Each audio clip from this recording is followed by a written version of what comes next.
আসসালামু আলাইকুম। শুনছেন সংবাদ শিরোনাম। ব্রাহ্মণবাড়িয়ায় ৬৭ কার্তুজ সহ ডিবির ২ কনস্টেবল গ্রেপ্তার, মোটর সাইকেল জব্দ। এখন শুনবেন বিস্তারিত। ব্রাহ্মণবাড়িয়ায় শটগানের ৬৭টি কার্তুজ সহ জেলা পুলিশের গোয়েন্দা শাখার ডিবি ২ কনস্টেবলকে গ্রেপ্তার করা হয়েছে। গতকাল মঙ্গলবার রাতে জেলার শহরের কাউতলী এলাকায় ভাড়া বাসায় অভিযান চালিয়ে দুজনকে গ্রেপ্তার করে ডিবি পুলিশ। আজ বুধবার বিকেলে আদালতের মাধ্যমে দুজনকে জেলা কারাগারে পাঠানো হয়েছে।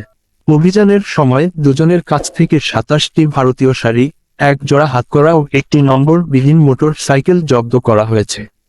গ্রেপ্তার দুজন হলেন সাখাওয়াত হোসেন ও সোহরাব হোসেন। তারা দুজনই জেলার ডিবি পুলিশের কনস্টেবল। ডিবি পুলিশ সূত্রে জানা যায়, ডিবির কনস্টেবল সাখাওয়াত হোসেন ও সোহরাব হোসেন জেলা শহরের কাউতলী এলাকার ভাড়া বাসার ৪র্থ তলায় থাকতেন।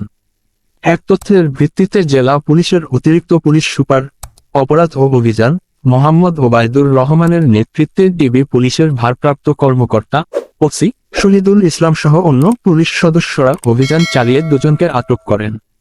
পরে এই ঘটনায় ডিবি পুলিশের উপপরিদর্শক এসআই সোহেল আহমেদ বাদী হয়ে দুজনের বিরুদ্ধে অস্ত্র আইনের সদর থানায় মামলা করেন। সেই মামলায় গ্রেপ্তার দেখিয়ে দুজনকে আদালতের মাধ্যমে কারাগারে পাঠানো হয়। ব্রাহ্মণবাড়িয়ার অতিরিক্ত পুলিশ সুপার, অর্থ ও প্রশাসন ইকবাল হোসাইন বলেন, কিভাবে ও কোথায় থেকে এসব তারা পেলেন এবং কেন এসব তাদের সংরক্ষণে ছিল, সবই তদন্ত হবে। নিয়মানুসারে তারা চাকরিচ্যুত হবেন। তিনি আরও বলেন, ডিবি পুলিশ কোনোভাবে তাদের কাছে কার্তুজ আছে জানতে পেরে ঊর্ধ্বতন স্যারকে জানিয়েছে। স্যারের নির্দেশেই তাদের গ্রেপ্তার করা হয়েছে।